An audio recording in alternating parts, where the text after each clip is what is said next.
Hello student, today we are going to discuss about the stretch reflex. So it is a very important topic of the central nervous system. So what is the definition of the stretch reflex? So when the skeletal muscle with the intake nerve supply is stretched, it contracts. So it is a monosynaptic reflex and base study reflex. The example of stretch reflex is knee jerk. So what is the reflex arc for stretch reflex? The stimulus is the stretch, receptor is a muscle spindle, afferent pathway is a sensory nerve endings from the muscle spindle, the center is situated in the spinal cord, the afferent pathway is a alpha motor neuron that supplying the same skeletal muscle, effector organ is a skeletal muscle, and the response is in the form of contraction of the skeletal muscle. So this is the figure of the reflex arc for the stretch reflex. You can see in this the muscle spindle, most sensory nerve is there, motor nerve is there. This is the neuronal circuit of the stretch reflex.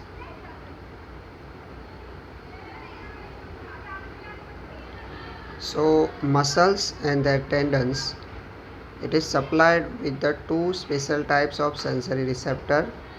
They are the muscle spindles and Golgi tendon organs.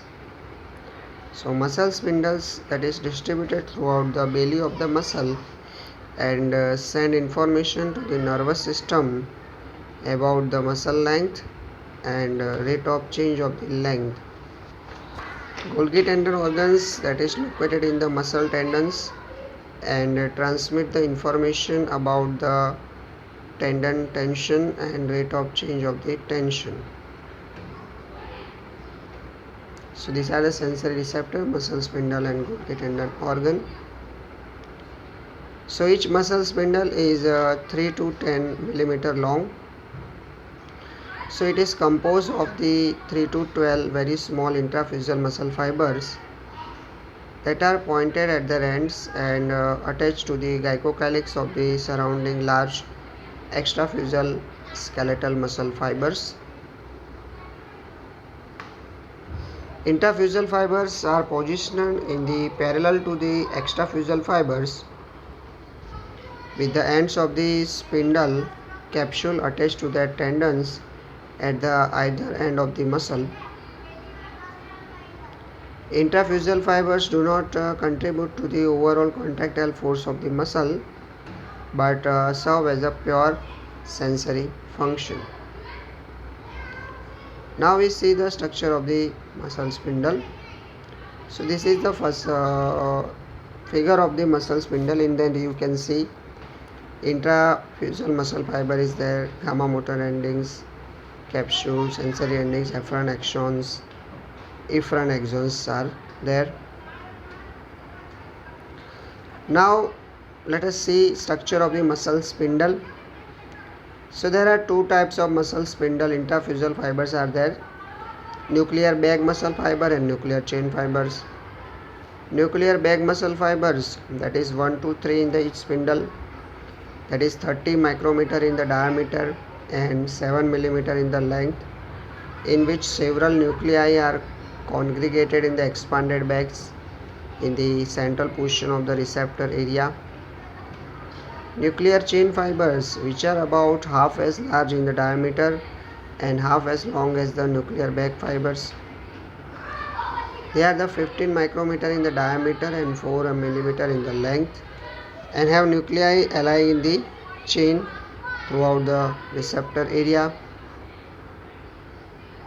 So this is the figure of intrafusal fibers of the muscle spindle. In that nuclear bag fibers, chain fiber, static nuclear bag fiber, dynamic nuclear bag fiber is there.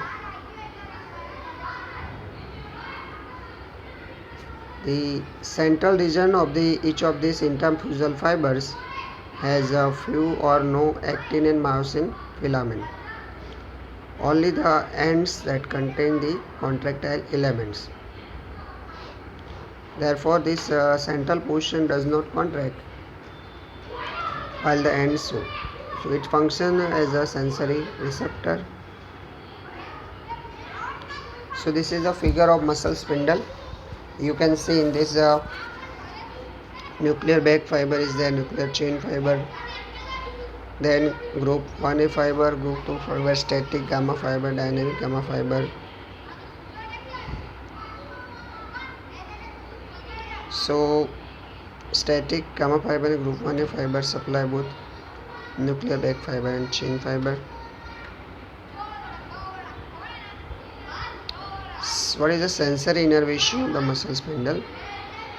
So two types of sensory endings are found in the central receptor area of the muscle spindle. So they are the primary ending and the secondary ending.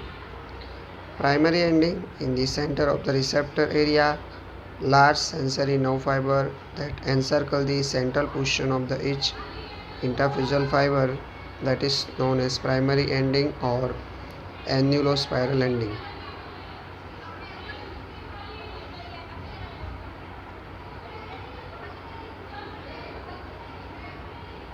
In center of the receptor, large sensory nerve fiber encircle central portion of the interphyseal fiber. It is known as annulospiral ending. The nerve fiber is a type 1a fiber that averaging 17 micrometer in the diameter and transmit the sensory signals to the spinal cord at the velocity of the 70 to 120 meter per second. Secondary ending, usually one but sometimes two smaller sensory nerve fibers are there. Type 2 fibers with average diameter of 8 micrometers that innervate the receptor region on one or both sides of the primary ending. This sensory ending, it is also called secondary ending, and often it spreads like a branches on the bus.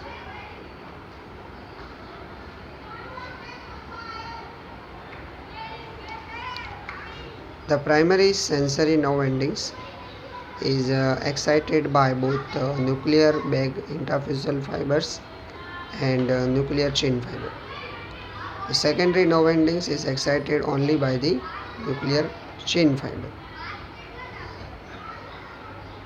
So primary sensory nerve ending excited by both nuclear bag interphyseal fiber and nuclear chain fibers, while the secondary nerve endings is usually excited only by the nuclear chain fibers. What is motor innervation of muscle spindle? So spindle have a motor nerve supply of their own. So these nerves are the 3 to 6 micrometer in the diameter, and it constitute about 30% of the fibers in the ventral roots, and they are called gamma motor neurons. So there are two types of gamma motor neurons: gamma dynamic, which mainly supply the dynamic nuclear bag fibers, and gamma static, which mainly supply the nuclear chain fibers. When the gamma D fibers excite the nuclear bag fibers, the dynamic response of the muscle spindle become enhanced, whereas the static response is hardly affected. Conversely, stimulation of the gamma S fiber, which excite the nuclear chain fibers, enhance the static response while having the little influence on the dynamic response.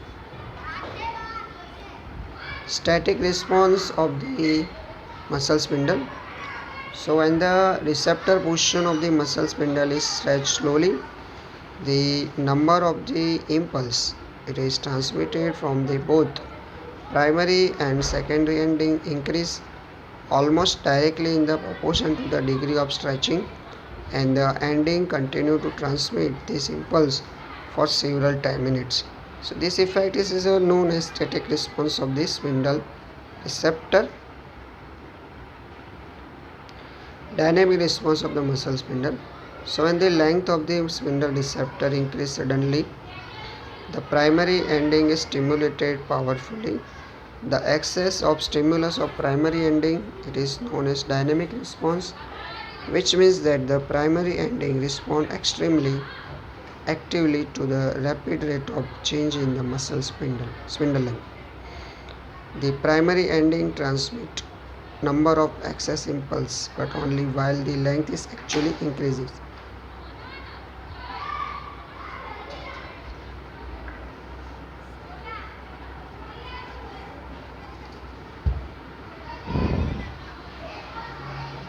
As soon as the length stops increasing, this extra rate of the impulse discharge return to the level of the much smaller static response that is still present in the signal. When the spindle receptor shortens, the exactly opposite sensory signal occurs.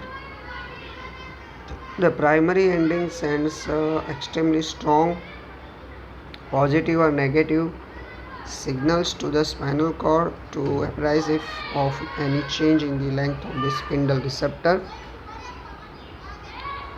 Dynamic stretch reflex and static stretch reflex. Stretch reflex can be divided into two components, dynamic stretch reflex and static stretch reflex. So what is dynamic stretch reflex is when muscle is suddenly stretched or unstretched, strong signals is transmitted to spinal cord. This causes a strong reflex contraction of the same muscle from which the signal originated. Thus the reflex function to oppose sudden change in the muscle length.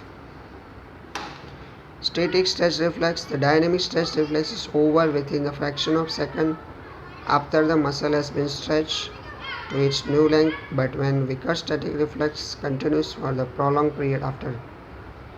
The reflex is elicited by continuous static receptor signals transmitted by both primary and secondary endings. The importance of the static stretch reflex is that it causes the degree of muscle contraction to remain reasonably constant. What is the effect of the gamma and motor neuron discharge?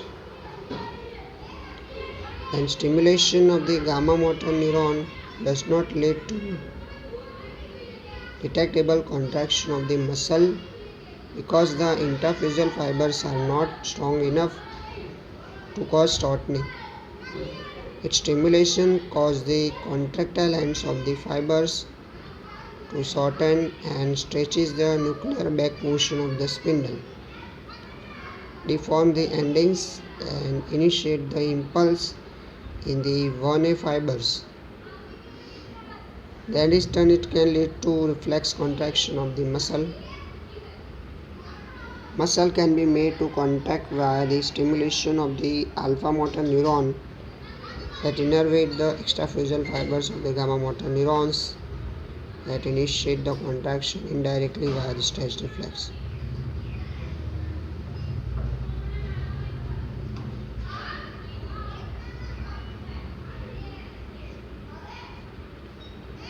Higher control of stretch reflex. The descending tracks from the number of areas in the brain regulate the gamma motor neuron activity and control the stretch reflex. So by this pathway, the sensitivity of the muscle spindle and the threshold of the stretch reflex in the various parts of the body adjusted and shift to meet the needs of postural control. The brainstem area that control the stretch reflex. So pontine reticular nuclei, vestibular nuclei and medullary reticular nuclei. So these are the area that control the stretch reflex. So pontine reticular area. So pontine reticular nuclei that transmit the excitatory signals downward into the spinal cord through the pontine reticulospinal tract in the anterior column of the cord. The fibers of this pathway terminate on the medial anterior motor neurons that excite the axial muscles of the body, which support the body against the gravity, the muscles of the vertebral column and the extensor muscle of the limbs. This tract increases the gamma motor neuron discharge and the stretch reflex become hyperactive. The pontine reticular nuclei have high degree of natural excitability. So in addition, they receive the strong excitatory signals from the vestibular nuclei as well as from the deep nuclei of the cerebellum. Therefore, when the pontine reticular excitatory system is unopposed by the medullary reticular system, it causes powerful excitation of the anti-gravity muscle throughout the body, so much so that four-leg animals can be placed in the standing position, supporting the body against the gravity without any signals from the high levels of the brain. Medullary reticular areas. So, medullary reticular nuclei transmit the inhibitory signals to the same anterior motor neurons by the way of different tracts. The medullary reticulospinal tract that located in the lateral column of the cord. So this tract decreases the gamma motor neuron discharge and decreases spindle sensitivity. So this area does not discharge spontaneously. So it is activated by strong excitatory input from the cerebral cortex, cerebellum and basal ganglia. Vestibular nuclei. All the vestibular nuclei function in association with the pontine reticular nuclei to control the anti-gravity muscles. The vestibular nuclei transmit their strong excitatory signals to the anti-gravity muscles by the way of lateral and medial vestibulospinal tract in the anterior column of the spinal cord. So without this support of the vestibular nuclei, the pontine reticular system will lose much of this excitation of the axial anti-gravity muscle. It selectively controls the excitatory signals to the different anti-gravity muscle to maintain the equilibrium in response to the signals from the vestibular apparatus. Vestibular nucleus acts on the alpha motor neurons. After cutting the afferent nerves, deafferentiation of the muscle, if we stimulate the facilitatory reticular formation area, stretch reflex disappear. However, if we stimulate the vestibular nucleus, muscle contraction occurs. Other factors which increase the gamma motor neuron discharge are anxiety, unexpected movement, stimulation of skin by noxious agents. Firing rate of 1A fibers in the different condition. So first one is a muscle as the resting condition, second is the muscle in the stretch condition, which is extrafusal fibers. This is a muscle contracted condition. Below is the increased gamma efferent discharge. This is a resting condition, stretching condition, contracted and increased gamma efferent discharge. So what is the unloading of muscle spindle? The contraction of the extrafusal fibers makes the muscle spindle slack and decrease the firing rate of 1A fibers. So this is called the unloading of muscle spindle. So functionally disadvantageous TNS stops receiving information about rate and extent of the muscle length. The unloading of muscle spindle counteracted by simultaneously gamma motor stimulation. Such gamma stimulation causes contraction of the polar ends and stretching of central receptor zone of muscle spindle during muscle contraction, and unloading does not occur. The simultaneous gamma activity maintains the spindle sensitivity throughout the muscle contraction. What is alpha gamma coactivation? During voluntary activity, descending commands from the brain activate alpha and gamma motor neurons simultaneously, so which prevents unloading of muscle spindle and maintains sensitivity so that response during muscle contraction as well as simultaneously gamma stimulation provide alpha motor neuron with additional source of excitatory input. What are the function of stretch reflex? So first is the role in maintaining the muscle tone. Muscle tone is a partial state of muscle contraction under resting condition. This is the action of stretch reflex. Continuous excitatory signals transmitted from the pontine reticular area to the gamma motor neurons of the spinal cord leads to low frequency asynchronous discharge of the gamma motor neurons. This results in the stretching of the muscle spindle and slight reflex contraction of muscle under resting state. So first function is role in the maintaining muscle tone. Maintenance of posture. Static component of the stretch reflex is fundamental posture control mechanism. It is prominent in the anti-gravity muscle. In upright position, the gravity tends to bend the knee and quadricep muscle stretch. The stretch elicits the stretch reflex and thus contraction of quadricep as long as it stretch. This maintains the extension around the knee joint and upright posture. control of voluntary movements. So during voluntary activity, stretch reflex is motor command system. So during voluntary movement, nerve fibers from the spindle inform the CNS regarding the change in the muscle length. Constant level of input from the nerve fibers informs CNS that motor command is activated. If 1A discharge is increased, CNS uses this information to readjust the motor command. So input from the 1A fibers is a source of excitatory input to alpha motor neuron in addition to that coming from the higher center. Reciprocal innervation. When this stretch reflex occurs, the muscle that antagonizes the action of muscle involved relax. So this phenomenon is known as reciprocal innervation. So impulse in the 1A fibers from the muscle spindle of the pro-antagonist muscle cause push and inhibition of the motor neurons to antagonize. The pathway mediating this effect is biosynaptic. A collateral from each 1A fiber passes in the spinal cord to an inhibitory interneuron that synapses on the motor neuron supplying the antagonist muscle.